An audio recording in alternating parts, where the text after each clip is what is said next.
Hi hello friends, எல்லாருக்கும் வணக்கம், welcome. எல்லோரும் எப்படி இருக்கிறீங்க? நாங்கள் நல்லா இருக்கோம், நீங்கள் எல்லாருமே நல்லா இருப்பீங்க நம்புகிறோம். ஓகே ஃப்ரெண்ட்ஸ், இன்றைக்கு எங்கட வீடியோவில் என்ன பார்க்க போகிறீங்கன்னு சொன்னால், எங்கட அமளி துமளியாக காலையிலேயே வெளிக்கிட்டு நிற்கிறோம்னு சொல்லி பார்த்தீங்கன்னா, இன்றைக்கு எங்கட வேளாங்கண்ணி அம்மா கோயில் கொடியேற்றம். அதுக்கு தான் நாங்கள் வெளிக்கிட்டு நிற்கிறோம். காலையிலேயே பார்த்தீங்களா எங்கட அந்தோணியரப்ப இவ்வளவு வடிவாக இருக்கிறாருன்னு சொல்லி. வாங்க எங்கட வேளாங்கண்ணி அம்மா கோயில் கொடியேற்றத்தை பார்க்கலாம். அதுக்கு முன்னாடி நீங்கள் இப்போ தான் ஃபர்ஸ்ட் டைம் எங்கட சேனலை பார்க்குறீங்கன்னு சொன்னால், அப்போ மறக்காமல் சோபா சோஸை சப்ஸ்கிரைப் பண்ணுங்கள். அப்படியே பக்கத்தில் இருக்க பெல் சிம்பிளையும் கிளிக் பண்ணுங்கள். இப்போ பார்த்தீங்கன்னு சொன்னால் நாங்கள் வேளாங்கண்ணி அம்மா கோயிலுக்கு வந்தாச்சு. வந்தோடனே பார்த்தீங்கன்னு சொன்னால் எல்லாரும் இந்த கொடியெல்லாம் வாங்கி சைட்டில் கட்டிக்கொண்டு இருந்துச்சு. நம்ம ஃப்ரெண்ட்ஸ் முதலே கட்ட வலிக்கிட்டினம், வியாழக்கிழமையே கட்ட வலிக்கிட்டினம். நான் போன வெள்ளிக்கிழமையே வாங்கி கொண்டு வந்துட்டேன், வீட்டை வச்சு எழுதி கொண்டு வந்து கட்டுவோம்னு சொல்லி. அப்போ எல்லாரும் கட்டி கொண்டிருக்கணும். பூசை முடியத்தான் கொடியேற்றம். 6 மணிக்கு பூசை முடிய அதுக்கு பிறகு கொடியேற்றம். அந்த டைமும் எல்லாரும் கொடியெல்லாம் கட்டி கொண்டிருக்கணும். இப்போ எல்லா ஆயத்தங்களும் நடந்து கொண்டிருக்கு பார்த்தீங்களா.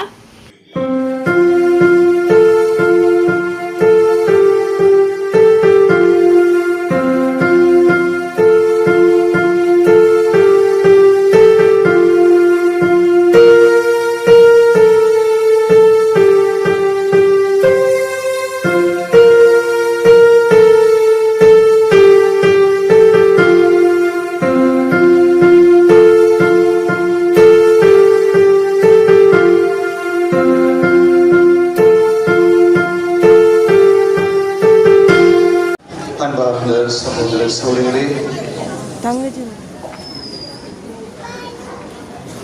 இந்த நேரத்திலே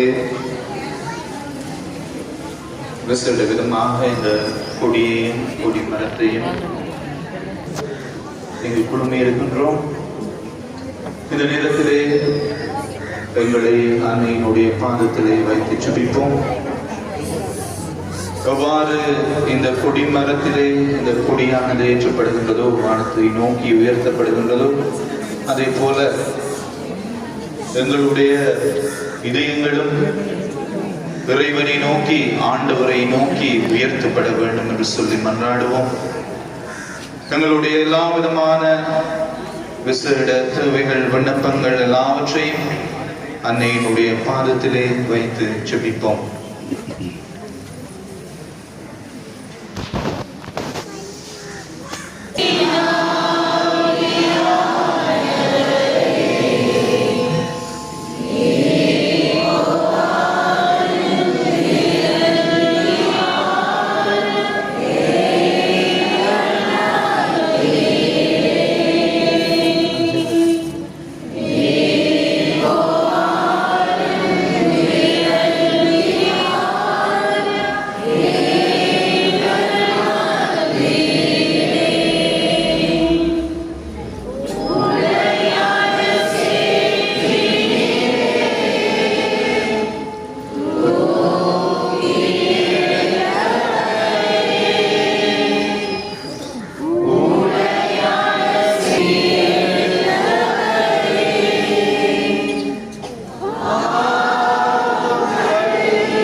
ஆண்டவருடைய பேராலே நமக்கு உதவி உண்டு.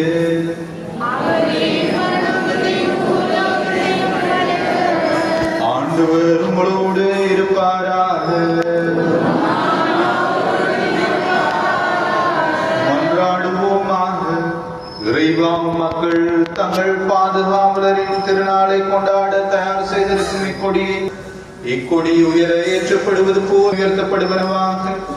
இன்னவ நாட்களில் இக்கொடியை காண்போர் அனைவரும் ஆரோக்கிய தாயும் எமது தாயுமாகிய புனித கன்னிமரியாளினுடைய காவலையும் நினைவு கூர்ந்து அவர் தம் முன்மாதிரியை பின்பற்றி மக்கு உகந்தவர்களாக ஆவார்களாக.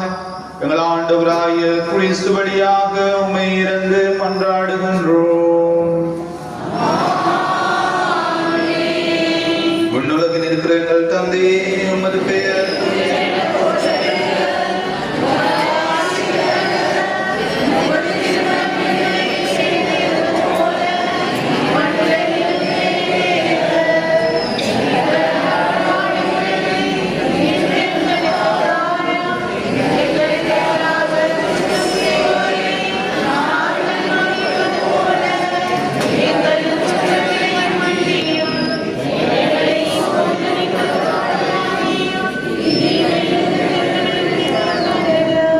அருளுரைந்த மரியாதையே வாழ்க. ஆண்டவருடனே பெண்களுக்குள்ளே ஆசீர்வதிக்கப்பட்டவர் நீரே. உம்முடைய திருவயிற்றின் கனியான இயேசுவும் ஆசீர்வதிக்கப்பட்டவரே.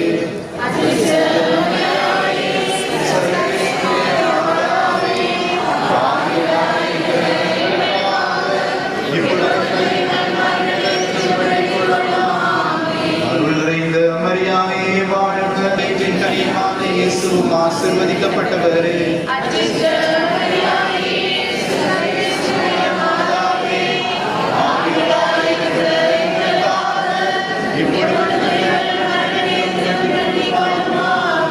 அருளுரைந்த மரியாயே வாழ்க.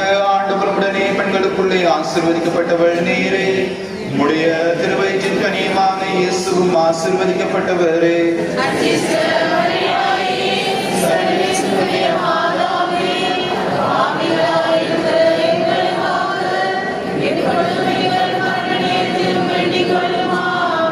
பிதாவுக்கும் தூயாவியானவருக்கும் மகிமை உண்டாவதாக.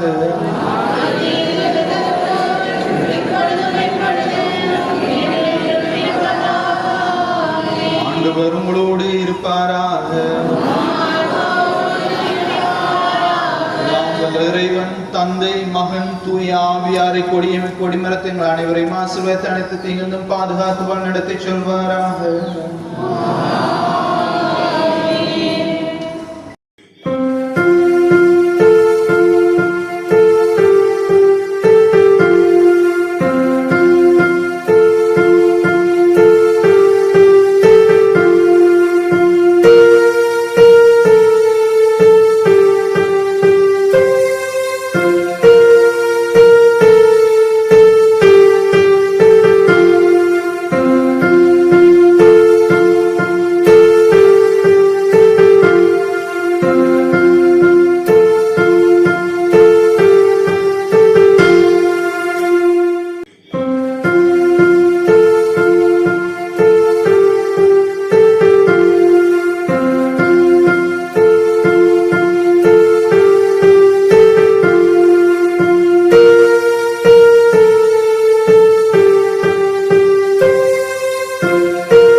பார்த்தீங்களா எங்களோட வேளாங்கண்ணி அம்மா கோயில் கொடி எப்படி பறந்து கொண்டிருக்குன்னு சொல்லி உங்கள் எல்லாருக்குமே இந்த வீடியோ பார்க்குறவங்க எல்லாருக்குமே எங்களோட வேளாங்கண்ணி அம்மாவோட பிளஸிங் கிடைக்கும். நீங்கள் எல்லாருமே நீங்கள் மனசில் நினைக்கிறது உங்களோட விருப்பங்கள் ஏக்கங்கள் எல்லாமே எங்களோட வேளாங்கண்ணி அம்மா நிறைவேற்றி வைப்பா. சரியா? அதுக்கு பிறகு பார்த்தீங்கன்னு சொன்னால் கொடியேற்றம் எல்லாம் முடிஞ்சுதா பாருங்கள். எல்லாரும் அதுக்கு பிறகு வந்து கொடிகள் எல்லாம் கட்டி கொண்டிருக்கணும். போன வருஷம் பார்த்தீங்கன்னு சொன்னால் கொடி கிடைக்கிறது சரியான கஷ்டமாக இருந்தது எல்லாருக்குமே. ஏன்னு சொன்னால் அந்த கொடி தைக்கிறதுக்கு ஆர்டர் கொடுத்த இடத்துல பார்த்தீங்கன்னு சொன்னால் அவைக்கு கொஞ்சம் கொஞ்சமாக கொடுத்ததால கொடி வந்து அந்த கடைசி நேரம் மட்டுமே 1-2 கொடி தான் ஒரு குடும்பத்தில் ஒருத்தருக்கு ஒரு கொடி கிடைக்கிறதே சரியான கஷ்டமாக இருந்துச்சு போன வருஷம். ஆனால் இந்த வருஷம் பார்த்தீங்களா எல்லாம் முன்னேற்பாடாக அப்படி எந்த ஒரு பிரச்சனையுமே இல்லை. தேவையான அளவுக்கு போதும் போதுமென்று கொடி இருந்துச்சு ஃப்ரெண்ட்ஸ். தெரியுமா? ஒவ்வொரு சைஸில் இருக்குது. 250 ரூபா, 500 ரூபா, 1000 ரூபா அப்படி ஒவ்வொரு விலைக்கு கொடி இருந்துச்சுது. அப்போ எல்லாரும் வந்து அந்த டைமும் கொடியெல்லாம் வாங்கி கட்டி கொண்டிருக்கணும். இப்போ கொடியேற்றம் எல்லாம் முடிஞ்சுது. அதுக்கு பிறகு நாங்கள் கோயிலுக்குள்ளே வந்தாச்சு. கோயிலுக்குள்ளே வந்து கொஞ்சம் நேரம் இருந்து ப்ரே பண்ணி போட்டு தானே போகணும். உடனே போக முடியாது. போன வருஷம் பார்த்தீங்கன்னு சொன்னால் ஃப்ரெண்ட்ஸ் கொடியேற்றத்துக்கு சரியான மழை, நல்ல மழையண்டா என்ன மழையண்டு சொல்கிறீங்க, அப்படி மழையாக இருந்துச்சுது. இந்த வருஷம் பார்த்தீங்கன்னா காலமும் சரியான வெயிலாக தான் இருந்துச்சு. ஆனாலும் கொஞ்ச நேரம் கொடியேற்றுறதுக்கு மாதோட பூசை நடந்து கொண்டு இருக்கும்போது கொஞ்ச நேரம் சாடையாக மழை தூரிச்சுது. அதுக்கு பிறகு பார்த்தீங்கன்னு சொன்னால் பெருசாக மழை இல்லை, நல்ல வெயிலாக தான் இருந்துச்சுது. போன வருஷத்துக்கும் இந்த வருஷத்துக்கும் வித்தியாசமாக தான் இருக்குது. போன வருஷம் மழை, இந்த வருஷம் வெயில், அவ்வளோதான். முன்னிக்கு இருக்கிற அம்மா பார்த்தீங்களா, இவ தான் பாதை தூக்கி எங்களுக்கெல்லாம் ஆசீர்வதிக்கிறவர். நீங்கள் எல்லாருமே மாதாட பிளஸிங் எடுத்துக்கொள்ளுங்க. யார் யாரெல்லாம் தூர இடத்துல இருந்து பார்க்குறீங்களோ இல்லாட்டிக்கு கோயிலுக்கு இன்றைக்கு கொடியேற்று தாண்டு வர முடியாத இருந்தாக்க எல்லாருமே நீங்கள் இந்த வீடியோ பாருங்கள். உங்களுக்கு எல்லாருக்குமே மாதாட பிளஸிங் கிடைக்கும். சரியா? அதுக்கு பிறகு நாங்கள் எல்லாருமே அப்படியே இருந்துட்டு கொஞ்சம் நேரம் உட்காந்துலாம் கதைச்சி கொண்டு. ஆனால் போன வருஷத்தை விட ஃப்ரெண்ட்ஸ் இந்த வருஷம் பார்த்தீங்கன்னு சொன்னால் கொஞ்சம் மக்கள் குறைவாக தான் இருந்துச்சு. போன வருஷம் நல்ல நிறைய க்ரௌடாக இருந்துச்சு. இந்த வருஷம் கொஞ்சம் குறைவு மாதிரி தான் எனக்கு தோணுச்சுது. அதுக்கு பிறகு பார்த்தீங்கன்னு சொன்னால் நாங்கள் முன்னுக்கெல்லாம் இருந்துட்டு அங்கெல்லாம் வேளாங்கண்ணி அம்மா பார்க்க வந்தாச்சு. வந்து அவட்டையும் ப்ரே பண்ணிவிட்டு 8ஆம் தேதி பார்த்தீங்கன்னு சொன்னால் மாதாட பர்த்டே. அந்த பர்த்டே டைம் பார்த்தீங்கன்னா இந்த அம்மா மங்கட வேளாங்கண்ணி அம்மா இருக்க தானே உள்ளுக்கு இவங்களும் வெளியில் எடுப்பினோம். வெளியில் எடுத்து முன்னுக்கு வச்சு பர்த்டே காட்டெல்லாம் எழுதி அதில் நாங்கள் கொண்ட குத்தியெல்லாம் வைக்கலாம். அந்த மாதிரி இருக்கும். அதுவும் நான் உங்களுக்கு வீடியோ ஷேர் பண்ணுறேன். முடிஞ்சுதுண்டா கண்டிப்பாக ஷேர் பண்ணுறேன்.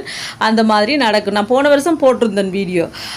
அப்போ நாங்கள் போய் அந்த வேளாங்கண்ணி அம்மா மண்டாடிட்டு நீங்கள் விருப்பம்ண்டா வேளாங்கண்ணி அம்மாவுக்கு சாரி கூட வாங்கி கொடுக்கலாம். தெரியுமா? நீங்கள் எவ்வளோ விலையில் சாரி வாங்கி கொடுத்தாலும் அவங்க உடுத்துவாங்க. வேளாங்கண்ணி அம்மாவுக்கு உடுத்துறதுக்கு முதல் நாளே உங்களுக்கு கால் பண்ணி சொல்லுவாங்க, இந்த நாள் இந்த டைம் நாங்கள் உடுத்த போகிறோம், நீங்கள் வந்து பாருங்கள் அப்படி என்று சொல்லுவீனா. அப்படி நீங்களும் விருப்பப்பட்டு அப்படி சாரியெல்லாம் வாங்கி கொடுக்கலாம். அதுக்கு பிறகு நாங்கள் பூசையெல்லாம் முடிஞ்சு எங்களை அடித்து கலைச்சா தான் ஃப்ரெண்ட்ஸ் நாங்கள் கோயிலை விட்டு வெளியில் போவோம். உங்களுக்கு தெரியும் தானே, அந்த நேரப்பா கோயிலுக்கு போனாலும் அதே கதி தான். எந்த கோயிலுக்கு போனாலும் எங்களுக்கு இதுதான் வேலை. பூசையெல்லாம் முடிஞ்சாலும் கொஞ்சம் நேரம் ரிலாக்ஸாக இருந்துட்டு தான் வருவோம். இந்த பார்த்தீங்களா கொடியேற்றம் முடிஞ்ச ஒரு கொஞ்சம் நேரத்துக்கு மழை தூரிச்சுதோ. அதுக்கு பிறகு செம்ம வெயிலுண்டா அப்படி வெயிலாக இருக்குது ஃப்ரெண்ட்ஸ். இப்போ வரைக்கும் நல்ல வெயிலாக தான் இருக்குது. இனி மழை வருதோ தெரியல. ஆனால் கொஞ்சம் மழை வந்தால் நல்லா இருக்குமேன்னு சொல்லுங்கள். சரியான வெக்கையாக இருக்குது ஃப்ரெண்ட்ஸ், தாங்க முடியாத வெக்கையாக இருக்குது. இங்கெல்லாம் எங்கே சின்னவா பார்த்தீங்களா, இப்போ எல்லாரையும் விட்டிய காலமே அடித்து புறச்சி கிளப்பி கொண்டு வந்தாச்சா. பாவங்கள் நித்திரையும் இல்லை. அதுக்கு பிறகு இங்கே வந்து நாங்கள் மொழுதிரியெல்லாம் கொளுத்தி போட்டு அதுக்கு பிறகு தான் நாங்கள் வீட்டை வர போகிறோம். இப்போ பார்த்தீங்கன்னு சொன்னால் மொழுதிரியெல்லாம் கொளுத்தியாச்சு. மகன் சந்தன குச்செல்லாம் காட்டி கொண்டு வந்தார். வீடு அப்பா பார்த்தீங்கன்னு சொன்னால் எனக்கு கால் உழைது நான் இருக்க போகிறேன்னு சொல்லி அவர் அங்கால கதிரையில் இருந்துட்டார். அதுக்கு பிறகு நாங்கள் இங்கால மொழுதிரியெல்லாம் கொளுத்தி சந்தன குச்செல்லாம் காட்டி போட்டு தான் வர போகிறோம். முதல் பார்த்தீங்கன்னு சொன்னால் ஒரு பெரிய குத்து விளக்கு இருந்துச்சு ஃப்ரெண்ட்ஸ். அந்த எண்ணெய் தொட்டு நாங்கள் நெத்தியில் பூசிட்டு வர மாதிரி. இப்போ பார்த்தீங்கன்னு சொன்னால் கொஞ்ச நாள் இல்லாமல் இருந்துச்சு. இது இப்போ கொஞ்சம் கணக்கான குத்து விளக்கு வச்சிருக்கு புதுசாக, நல்லா இருக்குது தெரியுமா. அதுக்கு பிறகு நாங்கள் இங்கே சந்தன குச்செல்லாம் கொளுத்திட்டு இங்கால வந்தால் மேசையில் பார்த்தீங்கன்னு சொன்னால் இந்த மாதிரி ஸ்டிக்கர் இருக்குது. இது வந்து காசு இல்லை, நீங்கள் சும்மாவே எடுத்துக்கொண்டு போய் ஒட்டலாம். நிறைய வச்சிருக்கிறார் ஃபாதர். சரியா? எங்கள் இல்லம் போதை வஸ்து அற்ற அப்படி அந்த மாதிரி வசனம் போட்டு இருக்குது. கண்டிப்பாக நீங்களும் போனீங்கன்னா எடுத்து உங்களோட வீட்டு வாசல் கதவில் ஒட்டுங்க. அதுக்கப்புறம் பார்த்தீங்கன்னா கொடியை பார்த்தீங்களா எவ்வளோ அழகாக எங்களை வேளாங்கண்ணி அம்மாவோட கொடி அப்படியே பறந்து கொண்டிருக்குன்னு சொல்லி பார்க்கவே அப்படியே செம்மையாக இருக்கு இல்லையா. அப்படியே காற்றுக்கு அசைஞ்சாடி அவ்வளோ அழகாக பறந்து கொண்டிருக்கு. இந்த வீடியோ பார்க்குறவங்க எல்லாருக்குமே எங்களை வேளாங்கண்ணி அம்மாவோட பிளஸிங் கிடைக்கும். நீங்கள் எல்லாருமே கண்டிப்பாக எங்களை வேளாங்கண்ணி அம்மா திருவிழாவுக்கு வாங்க. சரியா? வந்து அவங்களோட பிளஸிங்கை எடுத்துக்கொள்ளுங்க. இப்போ நான் என்ன செய்ய போகிறேன்டா, உப்பு பேக்கெட் ஒன்று வாங்கி அதில் போட்டுட்டு போவோம்னு சொல்லி தான் நான் வாங்கி கொண்டு போகிறேன். கடைகள் எல்லாம் கொஞ்சம் பாருங்கள், ஒருத்தருமே இல்லை ஃப்ரெண்ட்ஸ். கோயிலில் எவ்வளோ பேர் இருந்துச்சுன்னா பார்த்தீங்களா, எல்லாருமே போயிட்டினா. எல்லாரும் போய் எங்களை அடித்து வெளியில் போங்கடான்னு கழுத்தை பிடிச்சி தள்ளினா தான் நாங்கள் போவோம். வந்த மாதிரி தான் நின்றோம். அதுக்கப்புறம் நான் ஒரு உப்பு பேக்கெட் ஒன்று வாங்கி அதில் போட்டுட்டு அதுக்கப்புறம் தான் வர போகிறேன். ஏன்னா கேனாலாச்சு வாங்கல, அதில் கொஞ்சம் குறைவாகவும் இருந்துச்சா. அப்போ எனக்கு ஏதோ மனசுக்கு தோணிச்சு வாங்கி போடணும் போல். அதோட நான் ஒரு பேக்கெட் உப்பையும் வாங்கி அதில் போட்டாச்சு. போட்டுட்டு வேளாங்கண்ணி அம்மா இந்த வேளாங்கண்ணி வேலங்கனியம்மா பார்த்தீங்களா இவங்களே இவ்வளோ அழகாக இருக்காங்கன்னு சொல்லி இந்த மாதா காட்சி கொடுத்தாங்க தான் அன்னைக்கு காலையில் தம்பிக்கு அது அப்படியே தத்ரூபமாக செதுக்கப்பட்டிருக்கும் இந்த இடத்துல பார்த்தீங்களா. அது இந்த விளக்கு தான் நான் சொன்னேன் பார்த்தீங்களா. முதல் வந்து பெரிய விளக்கு இருந்துச்சு ஃப்ரெண்ட்ஸ். இப்போ கொஞ்ச நாளாக அந்த விளக்கே இல்லாமல் இருந்துச்சு. அப்போ எங்களுக்கே கஷ்டமாக தான் இருக்கும். அந்த எண்ணெய் தொட்டு அது நெத்தியில் வச்சுட்டு வரும்போது அது ஒரு சந்தோஷமாக இருக்கும் இல்லையா. கொஞ்ச நாள் இல்லாமல் இருந்துச்சு. இது இப்போ பார்த்தீங்கன்னு சொன்னால் கணக்கான விளக்கு வச்சிருக்கார் ஃபாதர். உண்மைக்கும் பார்க்கவே நல்லா இருந்துச்சு. இது மழை சாடையாக தூரி அப்போ தான் ஓஞ்சி போயிருக்கு. இனி நாங்கள் வீட்டை வர போகிறோம். இனி வீட்டை போய் தான் அடுத்த கட்ட வேலையை பார்க்கணும். டீயோண்டா வீட்டை போனோன்னா முதல் ஃப்ரெண்ட்ஸ் சுட ஒரு டீயோ இல்லாட்டிக்கு ஒரு கோப்பியோ குடித்தா தான் அடுத்த வேலை ஓடும். காலையிலேயே குடிச்சது தான் இருந்தாலும் கோயிலில் வந்து அந்த ஆக்கள் கூட்டங்களுக்கு எல்லாம் நின்றுட்டு இதண்டிட்டு ஒரு வீட்டை போய் அதை சுட என்னன்னு சொல்கிறது ஆவி பறக்க ஒரு கோப்பியை குடித்தா தான் அடுத்த வேலை எங்களுக்கு ஓடும். அப்படியே இப்போ எல்லாம் முடிச்சு வீட்டை வந்துட்டோம். இந்த வீடியோ ஃபுல்லாக பாருங்கள். அந்த ரொம்ப அழகாக இருக்கிற பார்த்தீங்களா. வீடியோ ஃபுல்லாக பாருங்கள், பார்த்துட்டு எப்படி இருக்குன்னு சொல்லுங்கள். இந்த வீடியோ பிடிச்சி தான் மறக்காமல் லைக் பண்ணுங்கள், ஷேர் பண்ணுங்கள், கமெண்ட் பண்ணுங்கள், அப்படியே சப்ஸ்கிரைப் பண்ணுங்கள். சப்ஸ்கிரைப் பண்ணிவிட்டு பக்கத்தில் இருக்க பெல் சிம்பிளை கிளிக் பண்ணுங்கள். ஓகே ஃப்ரெண்ட்ஸ், நான் உங்களை இன்னொரு வீடியோவில் சந்திக்கிறேன். பை டேட்டா. உங்களை எல்லாருக்குமே எங்களோட வேளாங்கண்ணி அம்மாவோட பிளஸ்ஸிங் கிடைக்கட்டும். பாய்.